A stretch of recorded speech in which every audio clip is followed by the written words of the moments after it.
If you want to free up storage on Xiaomi 15 Ultra, we can simply go to settings, then choose about phone, and now we can go to storage.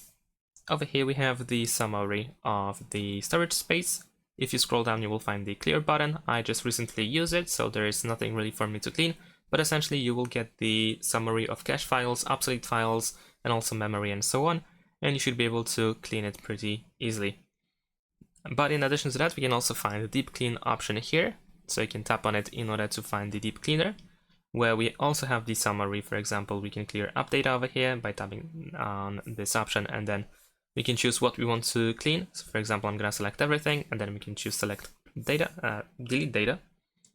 Let's go back, and we also have uninstall apps, where we can find apps that we rarely or never used. So we can select them here and remove them. Besides that, if you don't have these options, then you can go to the security app instead, and you should be also able to find the cleaner here, or also the deep clean option here. And that's it. Thanks for watching, leave a like and subscribe to my channel, and see you in my next videos. Bye!